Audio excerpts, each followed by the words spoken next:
जय श्री कृष्ण। हमने देखा स्वामी गोविंदालय जी परेशान से थे, भगवान पर विश्वास कुछ उठने लगा था, तो अद्भुतालय जी और आनंदालय जी उनसे मिलने के लिए गए, फिर वापस आ गए। अद्भुतालय जी ने पूछा, आपने कुछ समझाया नहीं उसे? वे बोले, समय के साथ ईश्वर की इच्छा से अपने आप समझेगा, मैं क्या समझाऊं। एक काम करना। कहिए। ये गोविंदालय भिक्षा के लिए कहाँ जाता है? यही 8-10 घर हैं, उनमें से ले आता है। हो सके तो उनमें कहलवा दे कि 2-3 दिन गोविंदालय को भिक्षा ना दें। मेरी इच्छा है और यह बात उस पर उजागर न होने दें। ठीक है, लेकिन इससे क्या होगा? देखते हैं क्या होता है। 2-3 दिन फिर गोविंदालय को भिक्षा नहीं मिली। भूख के कारण हालत खराब थी। चौथे दिन सुबह जब वे भिक्षा के लिए जाने लगे तो स्वामी जी बोले, कहाँ जा रहा है? भिक्षा के लिए। कुछ स्वास्थ्य ठीक नहीं लगता? बोला, 3 दिन से कुछ खाया नहीं। क्यों? कुछ मिला नहीं। जब कुछ मिलता ही नहीं भिक्षा मांगने पर, फिर क्यों जा रहा है आज भी वापस मांगने? बोला, पेट तो भरना है ना। तब स्वामी जी बोले, रोटी के 2 टुकड़ों खातिर घर घर झोली फैलाता है, अपमान भी सह करके सबका तू फिर आस लगाता है। भगवान की खातिर ही लेकिन तू धीरज रख ना पाता है, बिन श्रद्धा रुचि बिन रे तुझसे क्या नाम जपा ना जाता है। हरि ने जो जरा सा परख लिया तो उसको छोड़ के बैठा है, खा खा कर ठोकर भी जग से तू नाता जोड़ के बैठा है। निर्लज्ज लाज ना आती है, हरि नाम सहारा छोड़ दिया, एक सच्चा रिश्ता जो है बस उसको ही तूने तोड़ दिया। रोटी कपड़े के ये नाते तो तुझसे तोड़े जाते ना, जन्मों के नाते हरि से ये रे तेरी समझ में आते ना। प्रभु नाम को लेने में ही बस तकलीफ तुझे सब होती है, ना होश है इसका कि सांसें किस किस में व्यर्थ ही खोती है। सूरज की गर्मी बिन मूरख बरखा रानी कब आई है, बिन धीरज और प्रतीक्षा के क्या मेहंदी भी रच पाई है। सागर में हलचल आए बिन तूफान भला कब आया है, तूफान के आए बिन कह तू क्या नया सृजन हो पाया है। हर एक सहारा छूटे बिन तू बोल हरि कब आता है, जब भी आना है उसको तो असहाय अवस्था लाता है। अरे भक्त है वो जो हर पीड़ा हंस कर के सारी सह जाता, प्रभु आस न टूटी है लेकिन बेबस हो चाहे रह जाता। धीरज है वो जो लाखों भी जन्मों तक डिग ना पाता है, विश्वास है वो हर तूफान में जो हरि की याद दिलाता है। भक्ति हो तो हर ठोकर भी हरि की खाकर मुस्काता है लगन वही की पग पग पर गिरकर भी कदम बढ़ाता है।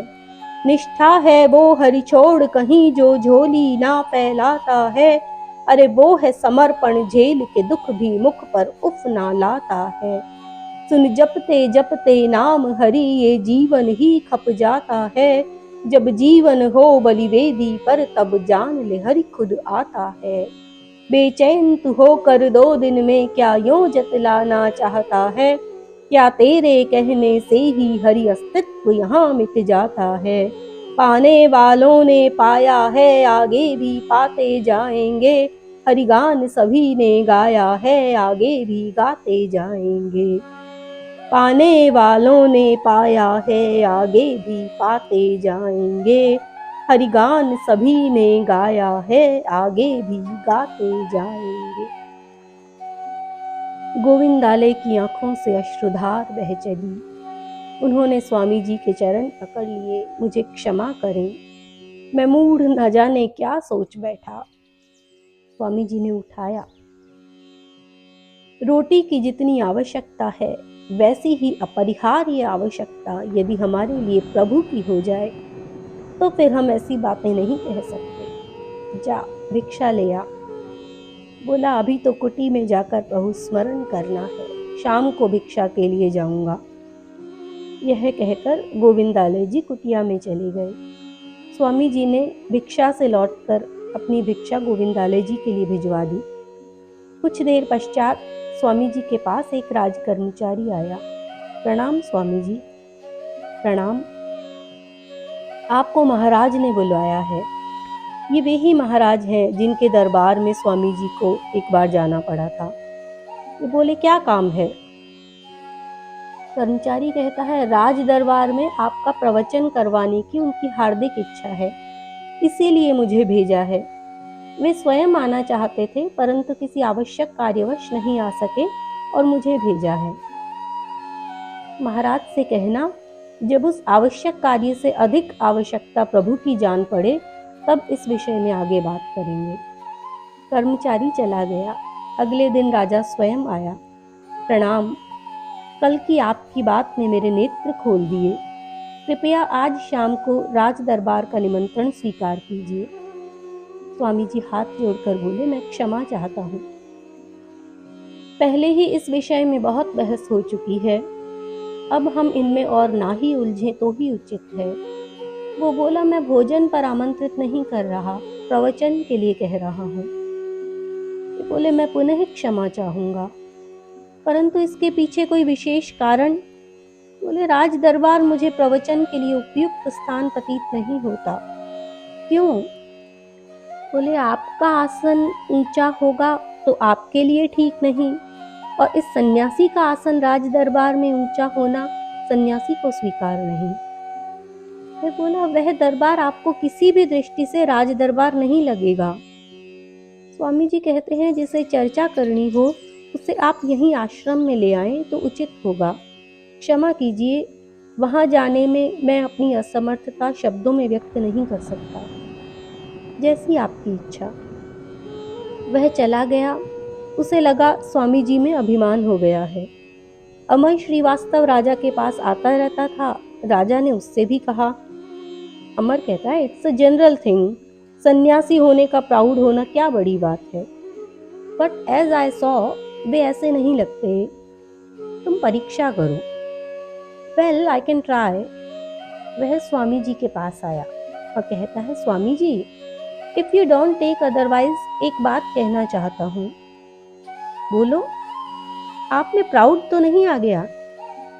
हो सकता है। Really it's a very bad thing. ठीक कहते हो।